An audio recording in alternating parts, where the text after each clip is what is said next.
Good morning everyone. My name is Gautam Krishna. I am studying 5th class in MPPS Dharma Chervo. Good morning everyone. My name is Nitin. I am studying 4th class in MPPS Dharma Chervo. ఈ రోజు science day సందర్భంగా చంద్రయాన్ 3 గురించి తెలుసుకుందాం. ఆకాశంలో వేసే దాబేలి చుట్టూ ఎన్నో కథలు, దాని గుట్టు శోధించాలని శతాబ్దాల ఆరాటాలు, భూమి మీద టెలిస్కోప్ తో చూసే కాలం నుండి రాకెట్లతో అంతరిక్షాన్ని శోధించే ఆధునిక కాలం వరకు ఎంతో ముందోడు. కానీ తెలిసింది గోరంతా, తెలియంది కొండంతా. మొట్టమొదటిగా అసలు చంద్రుడిపై ఎందుకు వెళ్ళాలనుకుంటున్నారు? ఈ ప్రయోగాలు ఇంత కష్టపడి తంతాన పడుతూ ఎందుకు చేస్తున్నారు? వివరంగా తెలుసుకుందాం. మనందరికీ తెలిసిందే, ఇండియాలో పాపులేషన్ రోజుకి పెరిగిపోతూ ఉంది. ఇలా జనాభా పెరుగుదలతో మనకున్న వనరులు తగ్గిపోతుంది. ఇది ఇలానే కొనసాగితే ఇండియా వనరుల కోసం వేరే వేరే దేశాల మీద ఆధారపడవలసి వస్తుంది. ఒకవేళ ఈ వనరులు చంద్రునిపైన ఉంటే, అదే మనకు సొంతమైతే మన కష్టాలను తీరినట్లే కదా. ఈ ఆలోచన నుండి పుట్టిందే చంద్రమండల యాత్ర. అంతేకాకుండా మనం నిత్యం వాడే విద్యుత్తును తయారు చేయడానికి న్యూక్లియర్ పవర్ ప్లాంట్స్ లో న్యూక్లియర్ ఫిజన్ ప్రాసెస్ ను యూజ్ చేస్తారు. దీనివల్ల వెలువడే వ్యర్థాల వాతావరణం కాల్చడమే కాకుండా ఎన్నో జీవుల ప్రాణాలను తీస్తున్నాయి.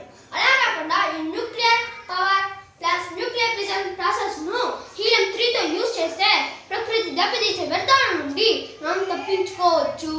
అంతేకాకుండా మనం నిత్యం వాడే విద్యుత్తును తయారు చేయడానికి కావాల్సిన వనరుల కొరత ఈ హీలియం 3 ద్వారా సాల్వ్ చేసుకోవచ్చు. ఈ హీలియం 3 మన భూమి మీద చాలా తక్కువగా ఉంది. అదే చంద్రుని మీద 11 లక్షల మెట్రిక్ టన్నుల హీలియం 3 ఉంది. ఈ హీలియం 3 భూమి నుండో చంద్రుని నుండో పుట్టుకొచ్చింది కాదు. ఈ హీలియం 3 సూర్యుని నుండి తయారైంది. ఈ హీలియం 3 మన భూమి మీదకి రాకుండా మన వాతావరణం చాలా అడ్డుగా ఉంది. అదే చంద్రుని మీద ఎలాంటి వాతావరణం లేదు కాబట్టి అంత త్వరగా అంత హీలియం 3 చంద్రుని మీద చేరింది. ఇలా చంద్రునిపై పరిశోధన చేసి మరెన్నో వనరుల జాడు దొరుకుతుందని ఆలోచనతో రష్యా, అమెరికా, చైనా, ఇండియా ఈ 4 దేశాలు చంద్రుని యాత్రకు పోటీ పడుతున్నాయి. ఇన్ని గ్రహాలు ఉండేటప్పుడు మన దృష్టి ఎందుకు చంద్రుని మీదే పడాలి అని ఆలోచన కలిగితే మన స్పేస్ లో ఉన్న అన్ని స్పేస్ అతిథుల్లో మన భూమికి చాలా దగ్గరగా ఉన్న స్పేస్ అతిథి చంద్రుని మాత్రమే. అందుకనే అందరి దృష్టి చంద్రుని మీద పడింది. ఇండియా ఈ ప్రాజెక్ట్ ను ఎన్నుకోవడానికి 3 కారణాలు చెప్పింది. మొదటి కారణం చంద్రుని ఉపరితలంపై 3D అధ్యయనం చేయడం. రెండవ కారణం చంద్రుని ఉపరితలంపై ఉన్న ఖనిజ రసాయనాల గురించి తెలుసుకోవడం. మూడవది సూర్య కిరణాల పడిని చంద్రునిపై ఉన్న సౌత్ పోల్ భాగంపై 3D అధ్యయనం చేయడం. అసలు ఇప్పటి వరకు చంద్రునిపైకి ఎవరో వెళ్ళారో చూస్తే 1957 రష్యా స్పుత్నిక్ అనే శాటిలైట్ ను పంపింది. అలాగే హిస్టరీ క్రియేట్ చేసింది. అంతేకాకుండా 2 ఏళ్లలోనే లూనా అనే స్పేస్ క్రాఫ్ట్ ను పంపింది. దాంతో 1968 వరకు స్పేస్ రీసెర్చ్ కింగ్ గా రష్యా చలామణి అయ్యింది. 1969 ఏకంగా మనిషినే పంపిన అమెరికా అప్పటి నుండి అమెరికాదే పైచేయి అయ్యింది. ఈ విశ్వంలో భారత్ తన సత్తా చూపాలని మొదటి ప్రయత్నమే చంద్రయాన్ 1. 2008లో చంద్రయాన్ 1 ని స్టార్ట్ చేసింది. చంద్రయాన్ 1 మిషన్ ద్వారా ఒక ఆర్బిటర్ ని పంపింది. ఆ ఆర్బిటర్ చంద్రుని చుట్టూ 10 నెలల్లో 3400 సార్లు చుట్టి 70,000 ఫోటోలను మనకు పంపించింది. చంద్రునిపై నీరు ఉందని ఆధారాలతో సహా నిరూపించిన మొట్టమొదటి దేశం మన ఇండియానే. చంద్రుని గురించి, అక్కడ పరిస్థితుల గురించి మరింత లోతుగా తెలుసుకోవడానికి ఇస్రో ఒక రోవర్ని పంపాలనుకుంది. అలా స్టార్ట్ అయ్యింది చంద్రయాన్ 2. కానీ రోవర్ని పంపాలంటే ఒక ల్యాండర్ అనేది కావాలి. అప్పట్లో ల్యాండర్ను తయారు చేసే టెక్నాలజీ మన దగ్గర లేదు. దాంతో రష్యా ల్యాండర్ను తయారు చేసిస్తామని అగ్రిమెంట్ చేసుకుంది. ఆ అగ్రిమెంట్ ప్రకారం రష్యా 2009 కల్లా ల్యాండర్ను తయారు చేసి ఇవ్వాలి. కానీ 2013 కూడా ల్యాండర్ను తయారు చేసి ఇవ్వలేదు.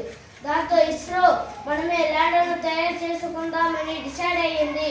5 ఏళ్లు నిరంతరంగా కష్టపడగా అనుకున్నట్టుగానే 2018 కల్లా చంద్రయాన్ 2కి కావలసిన ఆర్బిటర్ రోవర్తో పాటు ల్యాండర్ కూడా తన సొంత టెక్నాలజీతో తయారు చేసుకుంది.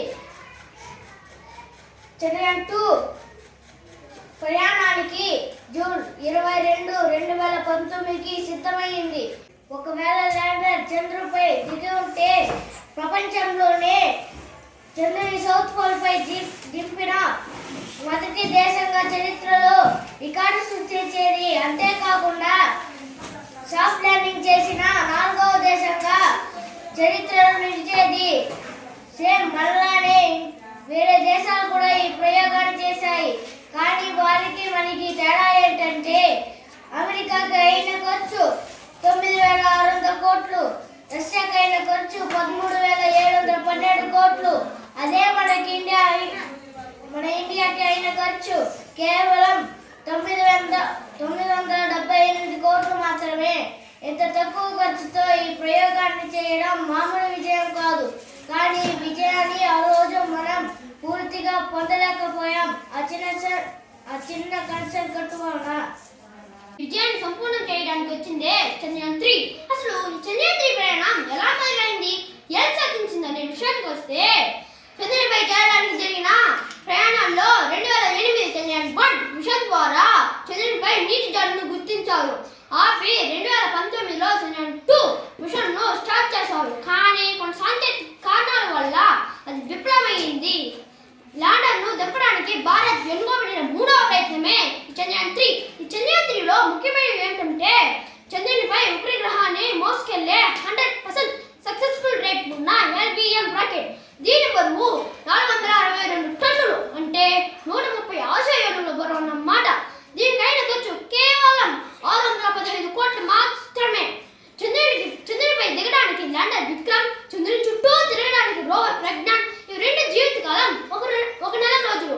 చివరి స్టేజ్లో పెయిన్ అయిన చంద్రయాన్ 2 విషయాన్ని దృష్టిలో ఉంచుకొని ఈ చంద్రయాన్ 3 ల్యాండర్ను చాలా జాగ్రత్తగా డిజైన్ చేశారు. అసలు చంద్రయాన్ 3 ముఖ్య ఉద్దేశం ఏమిటంటే, చరిత్రలో ఇప్పటి వరకు ఎవ్వరు వెళ్ళని ఆ చీకటి సౌత్ పోల్ భాగంపై చేరుకోవాలని. ఇప్పటి వరకు వెళ్ళిన నౌకల్లో ఎక్కువగా మధ్య ప్రాంతంలో ల్యాండ్ అవ్వగా, చంద్రయాన్ 3 మాత్రం ఆ దక్షిణానికి 70 డిగ్రీ అక్షాంశంలో నిలిచింది. అంటే విశ్వం పుట్టుక గురించి తెలుసుకోవచ్చని, మనిషి చంద్రుని మీద జీవించడానికి అవకాశం ఉందా లేదా తెలుసుకోవచ్చని భావించారు. ఎట్టకేలక ఆగస్టు 23, 2023 చంద్రయాన్ 3 ల్యాండర్ విజయవంతంగా చంద్రునిపై ల్యాండ్ అయింది. మన భారతదేశ శాస్త్రవేత్తలకు ఇన్నేళ్ల కష్టానికి తగిన ఫలితం దక్కింది. ఈ విజయం మన భారతదేశ జెండాను చంద్రునిపై ఎగరవేసి రష్యా,